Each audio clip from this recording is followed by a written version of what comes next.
I'm super excited by today's episode because I have Dr. Ben Goertzel on the show and Toufi Saliba, and we dive in deep on the dangers of centralized AI and how this corresponds to COVID-19.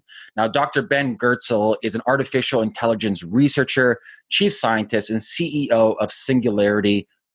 And Toufi Saliba is CEO of Privacy Shell and chair of the ACM Practitioner Board Conference Committee.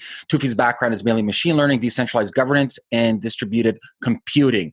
Man, I'm telling you guys, we dive in deep talking about how big corporations are collecting our data, the dangers of this data, how centralized AI is going to create a dystopian future, and how this corresponds with COVID-19. So sit back and enjoy today's episode of Ameer Approved.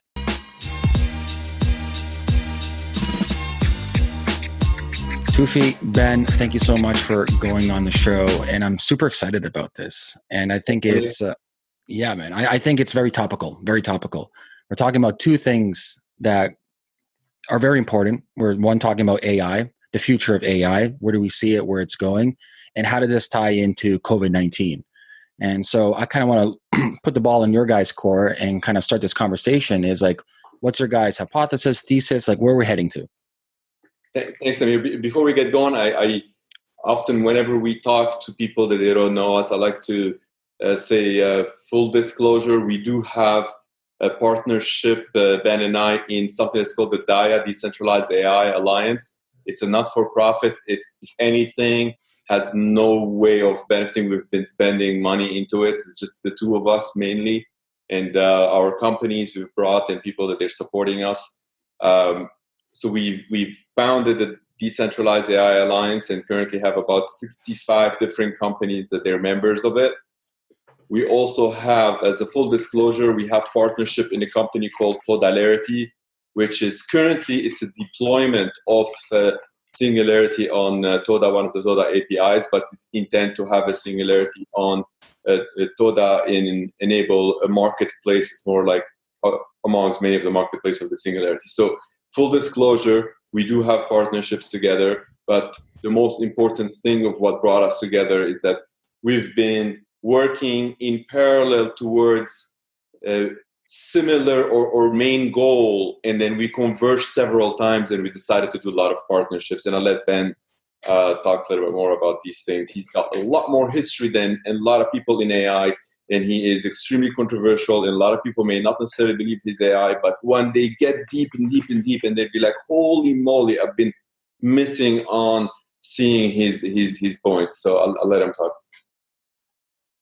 All right. Yeah. Thanks, Toufi. Yeah. I mean, Toufi and I have been working together on various things since early 2018, not too long after I launched SingularityNET. And it's clear to me when we met, there's not so many people that understand, the math and the computer science and the politics and the social and philosophy aspects, all these different aspects of decentralized AI and, why it's important, how to build it and how to roll it out. And, this topic, it's never been more important than right now with the global pandemic sweeping the world. And, the moment I talked to Toufi for the first time after this COVID-19 pandemic became so widespread. I mean, it was clear we were both thinking the exact same way, like A, decentralized AI can be a big help here.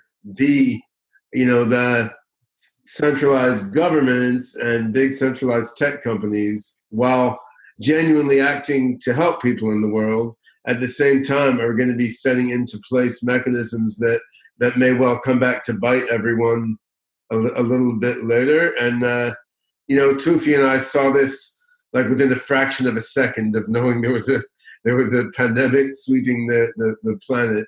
And now more people are starting to catch on, but then what can you do about it, right? Like you can't stop governments or Google or Apple from trying to save lives, but you can put out alternative tools, alternative ways of using decentralized technology and AI technology to cope with the situation. So yeah, it should, but we're doing the interview already in our preliminary intro. Let's well, the let's question make I it, have let's, is like, I think we should, at least for the audience, set the stage of the potential absolutely. dangers.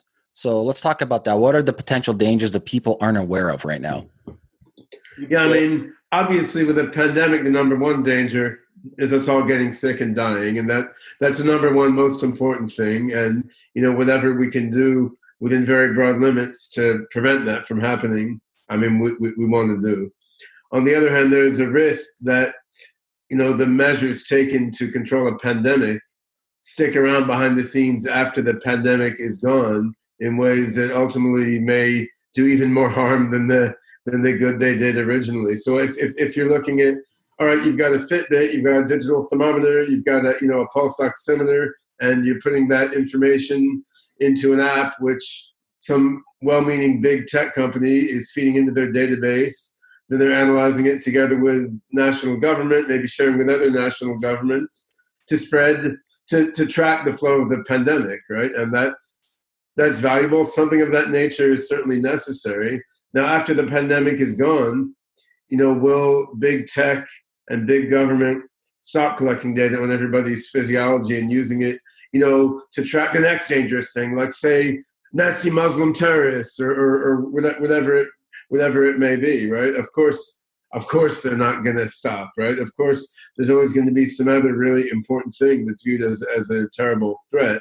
And generally, I mean, we don't see these panopticon type technologies getting rolled back too much after they're put into place. And there are decentralized alternative ways to do exactly the same and better things in terms of tracking the pandemic, which would set a positive platform for development after the pandemic is gone, as opposed to setting the stage for Big Brother to invade everybody's body. So let's give some case example. Like anyone can jump in, Ben or Toufi, is let's fast forward. It's already happening. Everything is centralized. They have their own machine learning algorithms in the background, obviously with government backdoors. That's a given. And they start collecting your health records. They're already collecting GPS locations. Did you just say government backdoors? Something like that, yeah. Okay. Or I should say all access pass. And and what people don't understand, like I want people to understand, like what is the ramifications of this? Like talk about actual ramifications of if we allow this. I'm going to let Ben and I were talking yesterday, and he talked about one out of 101 different scenarios of how centralized AI used against people. Mm-hmm. We're not saying it will be. Don't shoot the messenger. We're saying it can be. And specifically in a pandemic situation, Ben can talk about like how that can be used in all of this information against the people to launch an actual artificial pandemic if somebody wants in the future. But before we actually get to that point, I need to make sure that every single one of the members of the audience understand that with centralized AI, it can be prevented, of course. It can be, by building in a lot of like governance bodies and layers of, friction, and putting a lot of, data that is available to everybody to see, and making sure that there isn't anything that is going to be gone in some direction. But in that model, it ends up being so inefficient that eventually people will end up going and shying away from it because economically it wouldn't make sense. When we talk about decentralized AI and our biggest win in this equation, we're talking about autonomous decentralized governance, where those devices, they cannot be repurposed for what they were purposed initially. They cannot be used against the users, the host, and therefore they have that security by design. By having that security by design, you end up eliminating a lot of that friction, and gaining a lot of efficiencies, and then therefore getting something to be economically much more feasible and having the ability to outperform everything else that they're doing in a centralized way. So they, on the long run, they will certainly lose. We're hoping that from now until then, they don't end up causing a lot of damages to a lot of people. And I'll let Ben talk about that one of the scenarios of a pandemic that is triggered by some sort of centralized evil AI.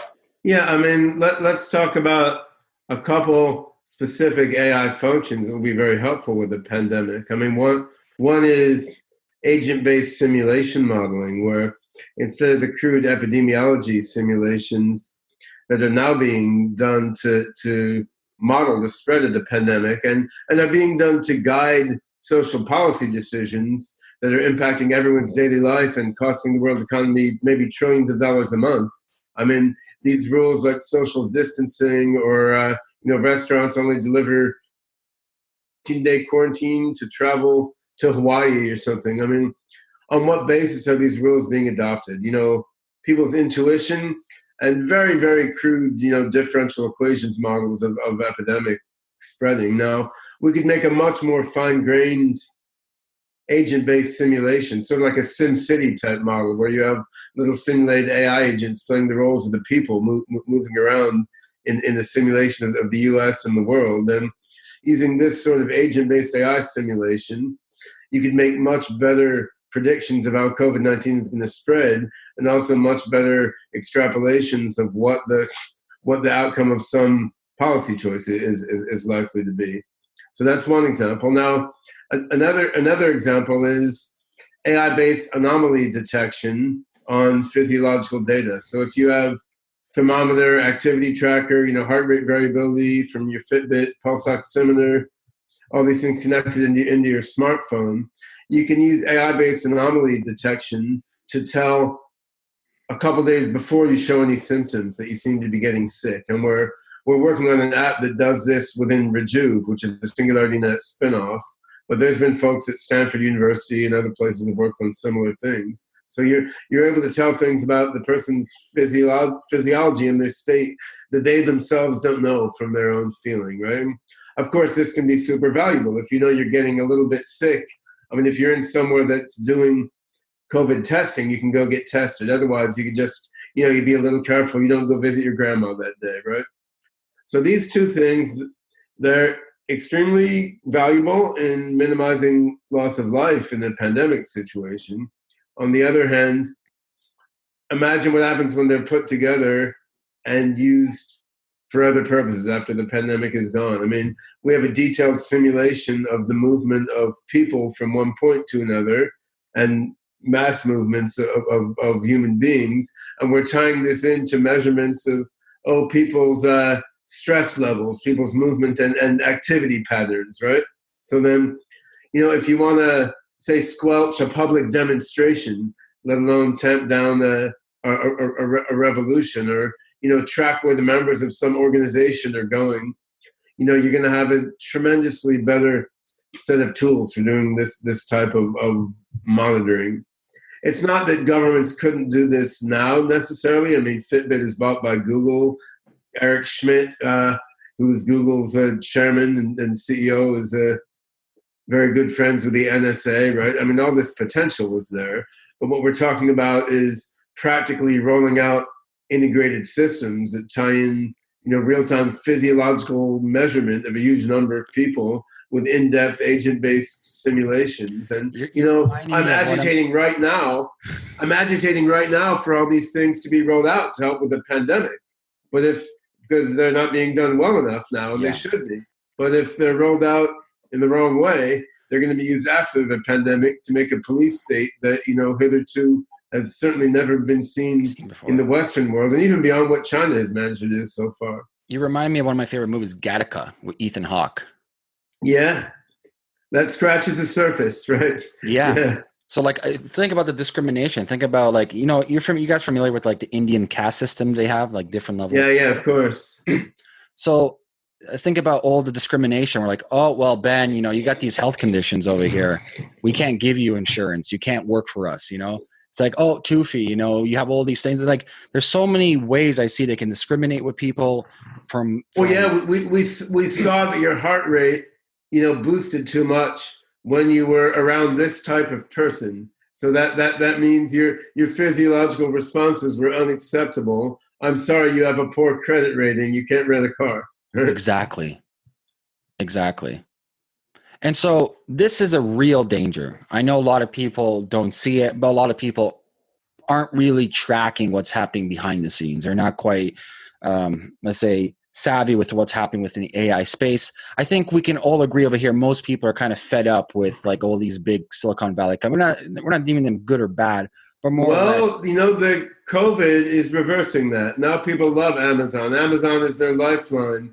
That's the only way they can get anything in their house. And all they're doing all day is Zoom, Google Hangouts, and so forth. So I think the techlash is arguably being reversed by whatever that symptom is called, where people fall in love with their captors. Right? I know this. It'll come Stockhausen or something. Stockholm Syndrome. Stockholm Syndrome, that's right. It. Yeah, we're getting Stockholm Syndrome, where we're falling in love with our Governor Cuomo, and we're falling in love with Amazon and Google, because while we're locked in our room, they're the only ones delivering us a few crumbs. Mm-hmm. And that's going to cause people to care less when these tech conglomerates are feeding data to intelligence agencies. But in the end, people are going to see why this wasn't so after all. I think what people don't understand is, like, listen, when you're not paying for something, you're the product. And second of all, it's all fine and dandy to have access to all these technological products, but don't get it twisted. The second you step out of line, you are exiled. That's the thing that people understand. It's like, you can have access to all this if you play by our rules. And so my question is, since you guys are working on this decentralized AI and really highlighting and evangelizing, like, listen, we need to do this before it's too late. We need to institute and create technologies that are open source, that have checks and balances. And so what is that? How does that look like for somebody who's kind of curious? Like, how do we play this out? So go on, Toufi. The one of the events that we're in, and I gave the example of which pill would Mark Zuckerberg give his daughters. And the reason why I talked about this, and I wrote an article which folks can find online, it's actually LinkedIn, and it's basically, it talks about the future of smartphone. Today we all have smartphone, and that smartphone has a lot of AI in it already. We would be foolish to think that this smartphone is not going to be a lot more intelligent than us. But at that point, it's not necessarily going to look like this. It's going to be integrated with us. So I call it a pill, because it might be a pill that it's a battery or whatnot that you swallow and it charges, right? So now let's think of that centralized pill that already exists, which is your smartphone. And about 500 companies can actually get access to this device and can control it.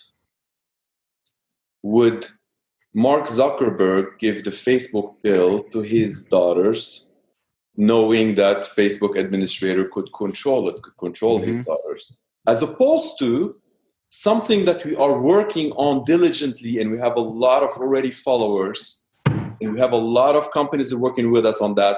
We give credit to each and every one of them. Every scientist working on this is something that we refer to as decentralized AI. If somebody doesn't like the word, whatever call it, whatever it is effectively autonomous decentralized governance, where when that pill is swallowed by your daughter, it cannot be repurposed.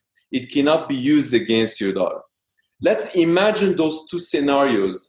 Which pill would Mark Zuckerberg give his daughters at the time? And if it's not going to be the Facebook pill, then why the fuck are we building the Facebook pill in the first place? If it's not going to be the Facebook pill, why every single centralized AI building it? It's actually the shareholders of those companies that should go against and be like, why are you building products that you wouldn't use on your kids? We wouldn't use on our kids. Nobody's going to want to buy them. Loss. What I'm trying to get to the audience here, Ameer, is that what we're building is not just some sort of altruistic thing that we really care about, like Homo sapien making it better, and we care about the polar bears or whatnot. Of course, we care about those things. But we're building the ability for businesses to provide products that users are going to want to need and going to want to buy. A lot more profitable than having something that nobody wants. That's the point that I really want to emphasize here with the decentralized AI. Back to you, Ben. Yeah, I think, it's hard because we need rapid response to the current pandemic. And I mean, Google, Apple, these big tech companies they're very well geared up to respond. Everyone has accounts, everyone has their devices and so forth. Well, so I think what done is done, right? Right now it's too late. My fear is with the next pandemic. That's right. So what we're doing now with the Decentralized AI Alliance, the organization that Toufi and I founded in early 2018, bringing together like 50 plus organizations working at the intersection of AI and blockchain. I mean, what we're doing now is a hackathon called the COVID-athon. It's on DevPost. It opens April 1st, very soon. It's a 2-month hackathon. And we're trying to bring AI and blockchain developers together. And part of the goal is to build stuff that may be useful in the current situation. Right now, we want to work on agent-based simulation. We want to work on, anomaly detection from data gathered from smartphone peripherals and so on. But part of the goal is to set into motion, building the tools so that by the time there's another crisis, maybe a pandemic or worldwide cyber attacks, whatever else it is, right? When the next major crisis comes, we really need the decentralized infrastructure to be there. Otherwise, one crisis after another, each crisis just increases the hegemony of the large institutions and their ability to control everyone. And look, I mean, Bill Gates talked about we're not prepared for pandemics about maybe 5 years ago, and nobody believed him. We talked about the threat of AI years ago. Nobody believed us until recently. Folks like Elon Musk started believing us, and he started talking about the stuff without even touching, barely scratching the surface of the real threat.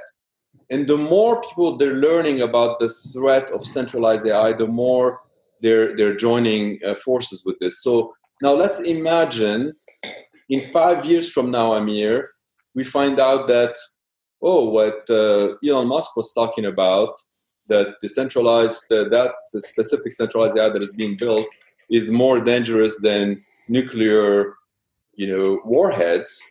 It turns out that he's right. Now, what does that mean? If it turns out that he's right, if people wait until that moment, more dangerous than nuclear warheads. Elon Musk is saying that, okay? If he turns out that he's right, what does it mean? Is that something that is reversible? And the answer is no. So, now I'm bringing another point here, that it's not only that we're showing a glorious future with autonomous, decentralized governance that can be profitable and so on and so forth. I'm talking to you about a horrible future if we don't do something about it. So why are people not, accepting this, and they're trying to fight it or whatnot? When they come and talk to Ben and myself and try to open their minds, they end up joining forces. We just ask people to open their mind and look deep into what we're trying to do here and join forces. Going back to the example, though, you mentioned about more dangerous than a pandemic or like nuclear stuff. Primarily, this should be, as you mentioned, it's partners are joining, other developers are joining. So primarily, this is also a roll call for all startups around the world. At the end of the day, consumers are consumers; they're not building the products. And so, do you see, guys, any active startups who are trying to kind of switch or change gears right now? That's the best time for startups ever. There's never been any better time for startups. If any startup person would tell you, it's like they start complaining about things, they're acting like they're working for large companies or whatever, governments. This is the time to take a stand and truly benefit from the time that you gain per day for not traveling, for not commuting, and work on your startup, focus and pivot. This is the time to pivot. This is the time to actually focus on saying like, you know what? Fuck you, Ethereum. I'm not building on you anymore. I want to build something that can actually truly scale, can be truly efficient. All the good ideas and the people that we have with us, we want to get them something that can deliver on the promises, deliver to the investors, and so on and so forth. This is the time for people to do things that can actually work.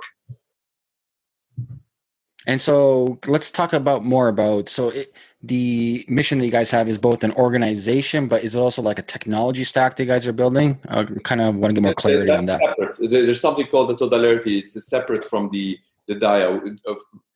DIA, honest to God, we have no way of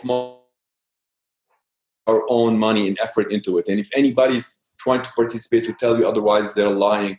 Like at this point, anybody who wants to participate in DIA is a volunteer. They can volunteer, they can help, whatever. We welcome any help to help us drive it forward. What Ben mentioned is like this hackathon was mainly organized by two sponsors in DIA that Ben brought, which is Singularity, his other foundation, and one other foundation. Ocean Protocol. And I wasn't Protocol, much in this hackathon. I might actually just be a contributor in the hackathon myself, like as a developer.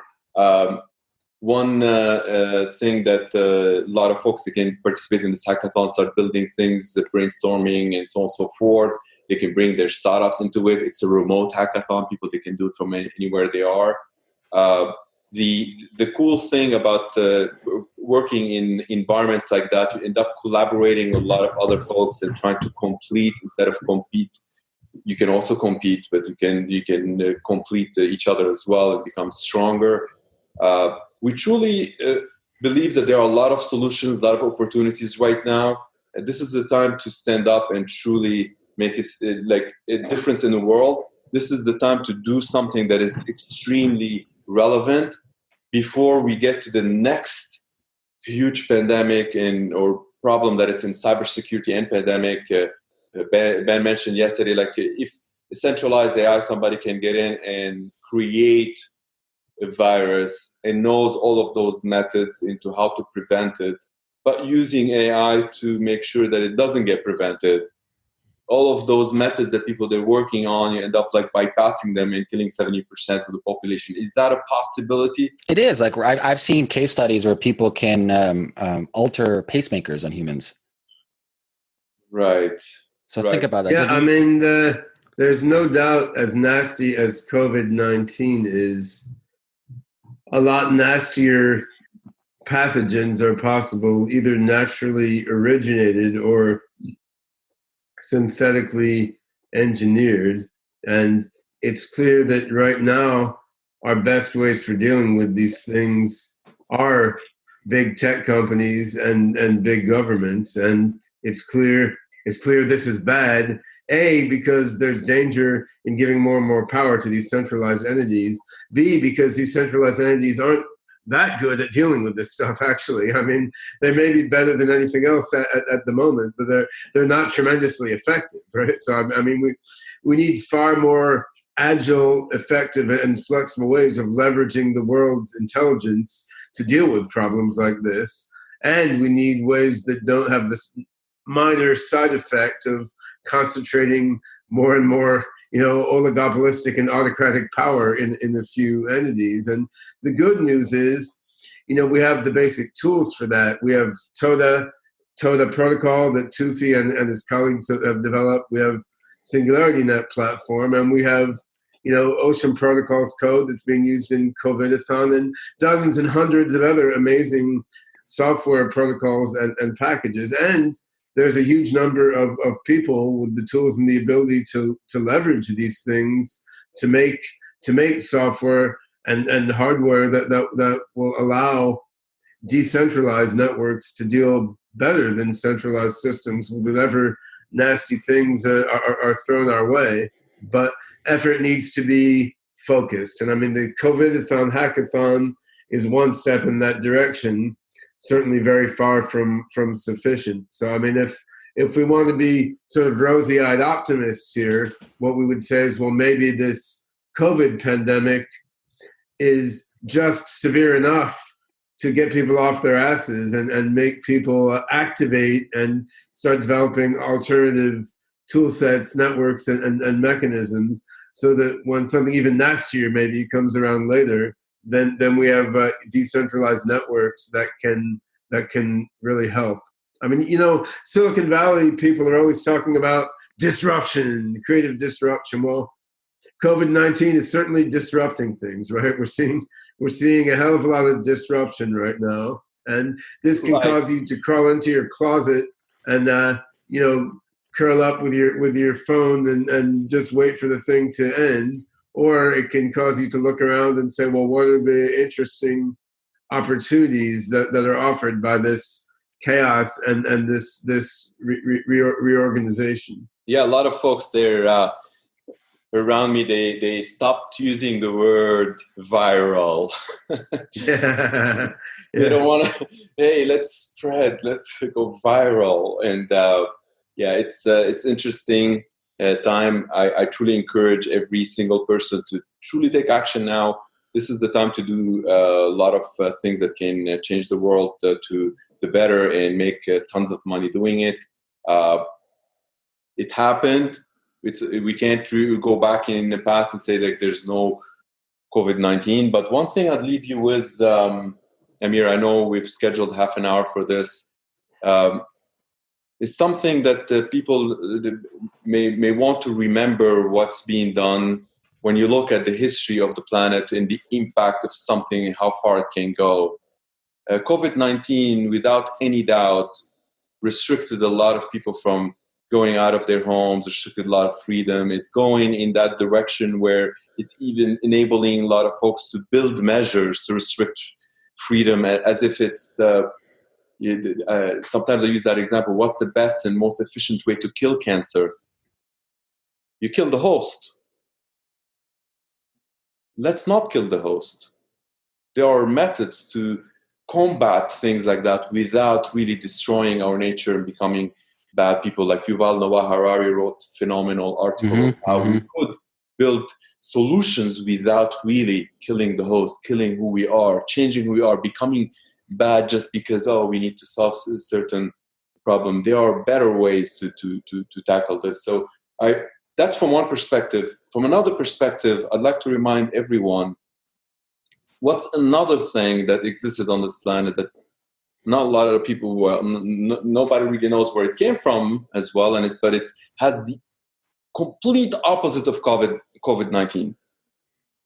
It was built to liberate people, and it starts going across the globe, and it's been attacked many, many times, and so on and so forth. Bitcoin. So just think about it this way, there's something that is being built to liberate people, to be better for the people, and there's something that is against the people. Which way do you want to be as a listener, and what's the next thing you want to do to make it better? How can people help you guys or get involved with your guys' initiatives? Well, I mean, from the DIA perspective, if folks that can, join Hackathon, they can participate, they can do volunteering. There's a lot of things that needs to be done from the DIA perspective, frankly. When it comes to many of the other initiatives of how we're driving them forward, one of the things is the IEEE. Are you familiar with the IEEE? It's the Institute of Electrical and Electronic Engineers. So one of the things that I've took on recently with them is the Global Chair for AI Standards. IEEE is 470,000 engineers globally. It's a huge, huge organization. So we're trying to actually build those things to get to fruition sooner rather than later. We're active. We're not just sitting and talking. We're doing a lot of things. And at the same time, on companies level and organizations, there's a lot of movements that we are building. And one of the things, for example, we're helping with the Bitcoin social scalability. It's called BAP53. It's still kind of stealthy, but people that they want to find out about it, they usually, reach out and find the ways of hey, how can I help with this thing? How can I get to the Bitcoin scalability from social scalability or whatnot? And from technical scalability, they can reach out from other different perspectives. So we're here we're big believers in what we're building is an additional thing to every single thing that exists. So it's an added value, and we want to benefit by adding that value from Delta. And welcome a lot of folks to join us in any capacity that they can. What do they do? Every single person, you look at yourself, what do you do? No matter what you do, if you really want to help us out, you reach out and tell us, this is what I do, and we will have room for you to help. Thank you, Toufi. Ben, any last words?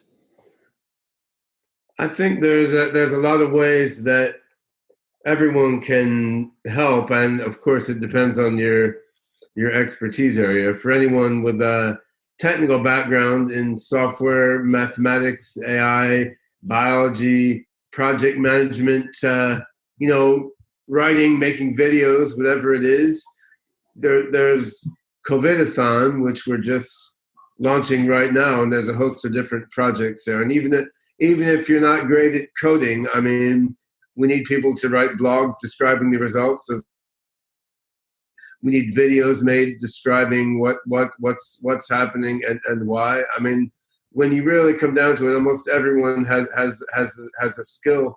People can even run podcasts, right? I mean, there's an endless number of ways that you can use your abilities to help. And probably the first thing is to get more informed. I mean, you can there's just a lot to know to understand how decentralization works, what AI is all about today, what are Google and NSA and the world government's really up to. And the digger you deep, the more you learn, the more concerned you're going to get, and the more curious you're going to get to learn more, and the more obvious it's going to become to you how many ways there are that you really could help, how much need there is. I mean, if you look at what humanity is spending its resources on right now, I mean, it's on the one hand, people are enjoying themselves a lot of the time, which is good.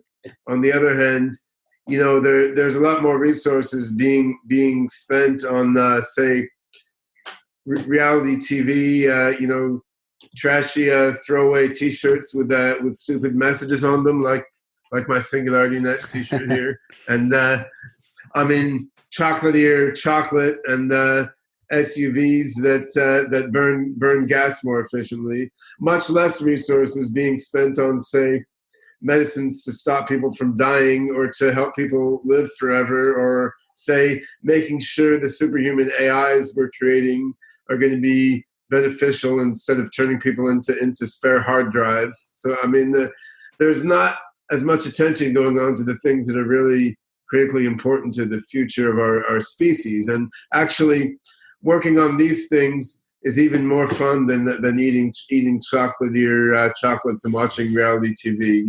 Once you really get into it. So I think everyone's got their own talents and their own skills, and once you learn what's really going on, you're going to see a lot of ways to cooperate. But the COVIDathon that we're launching with the Decentralized AI Alliance now is certainly one way to get a foot in the door, because there's a bunch of new projects just starting now that could use participation from people with all sorts of different skill sets and orientations. Awesome. Ben, Toufi, thank you so much for coming on the show, sharing your thoughts.